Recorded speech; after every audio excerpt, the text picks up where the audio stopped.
Hi everyone, it's Tuesday-ish, one day late, but I hope you'll forgive me.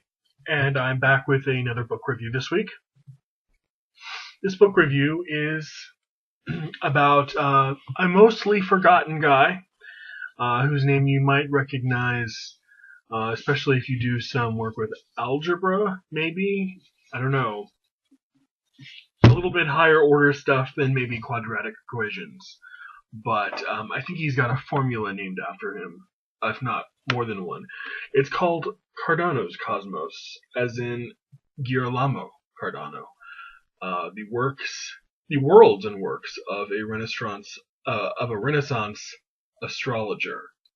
Cardano's Cosmos: The Worlds and Works of a Renaissance Astrologer by Anthony Grafton.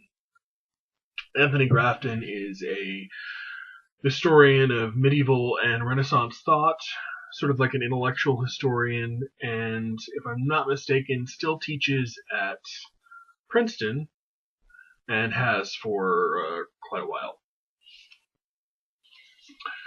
If the name of Girolamo Cardano, who was born in 1501 and died in 1576, is recognized today at all, it's for the various contributions that he made to math and science, which were wide-ranging and pretty impressive. He was one of the first mathematicians to make important advancements in the field of probability and algebra, especially the use of binomial coefficients, the binomial theorem, and the introductions of general solutions to both the cubic and the quartic equations. He was also one of the first mathematicians in history to ever acknowledge the mathematical need for the number I, which is the square root of -1, which you need.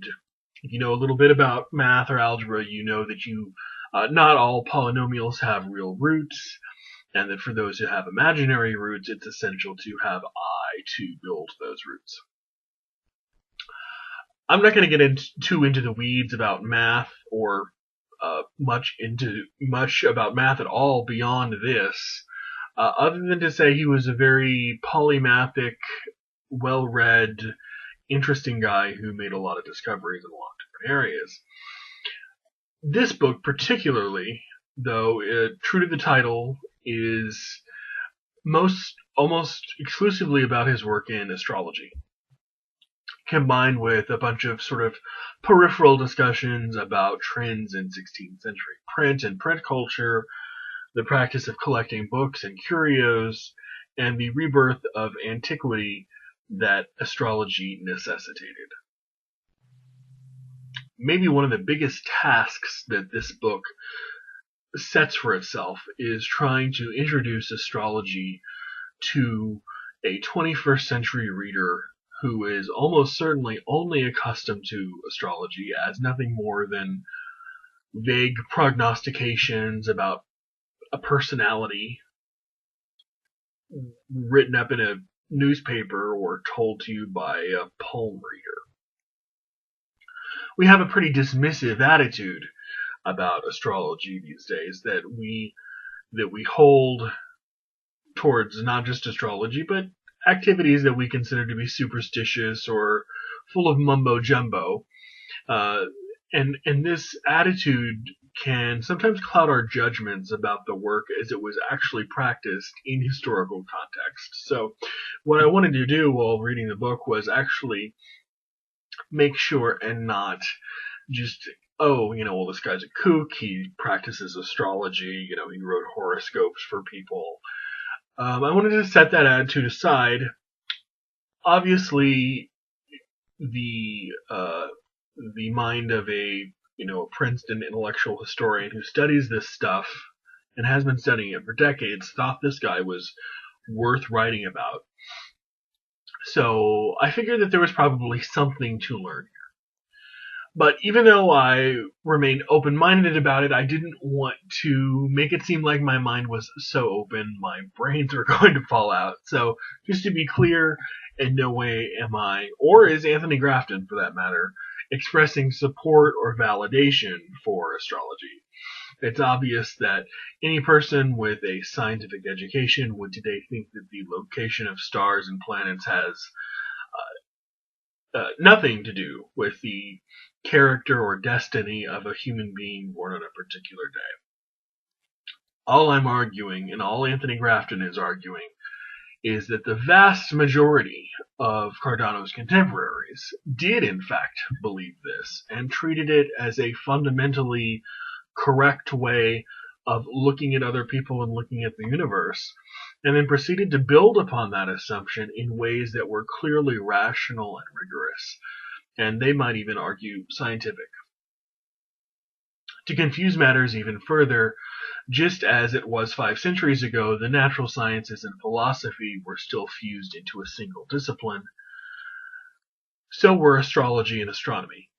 So the notion of one, astronomy, being rational and legitimate, while the other, astrology, was irrational and superstitious, would have been completely incoherent to someone like Cardano. So all of this stuff needs to be sort of kept on the back burner as you read a book like this. Cardano was originally trained as a physician and was actually began to realize that astrology was a big business for, like I said, both lay people and royals alike. To be sure, astrology had its historical detractors, everyone from Cicero to St. Augustine to Luther himself, who was a bit contemporaneous with Cardano, all inveighed against the idea that the location of the stars and planets could determine the destinies of empires and the fates of individual human beings. But the vast majority of Cardano's contemporaries were avid consumers of occult prophecy.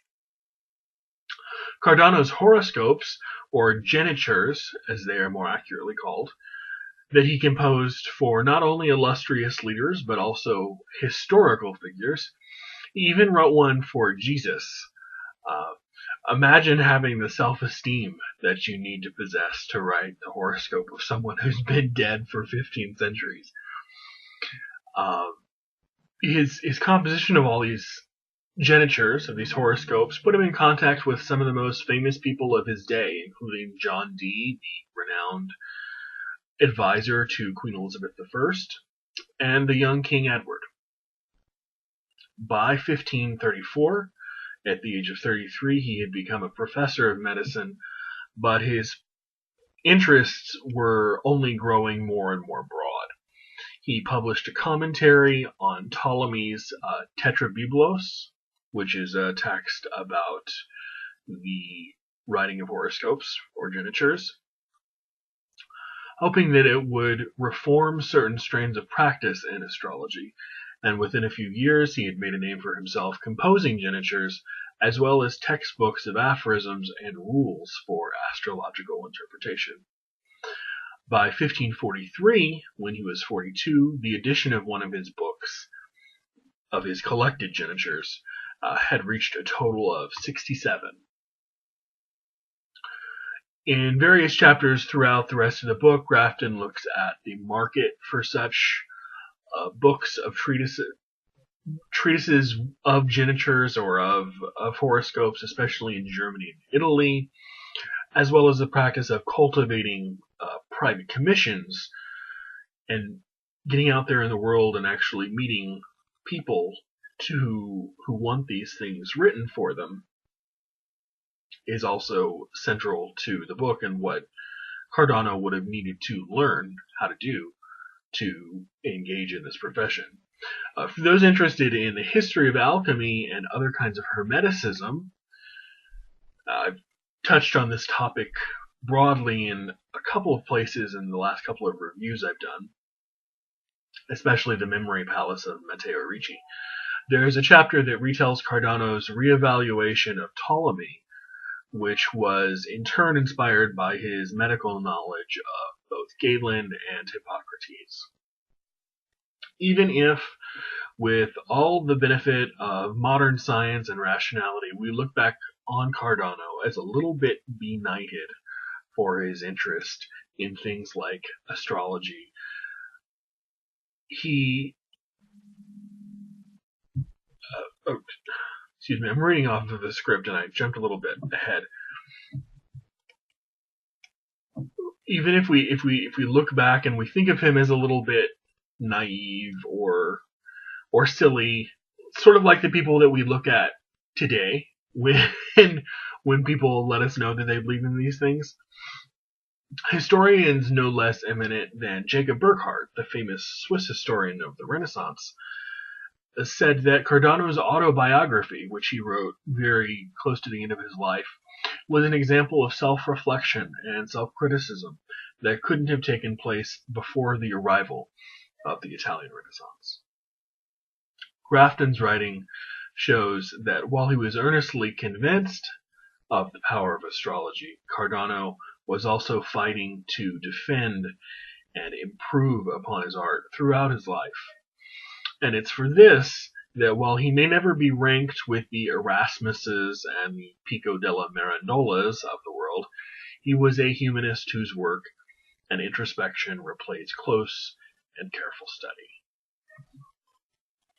An interesting little book by a guy, Anthony Grafton, who has done some fascinating historiography in early and late Renaissance stuff. Maybe I can dig up wherever those books would be in my library and review some of those one of these days. Cardano's Cosmos, The Worlds and Works of a Renaissance Astrologer by Anthony Grafton. I will see you, with any due luck, next Tuesday. Bye.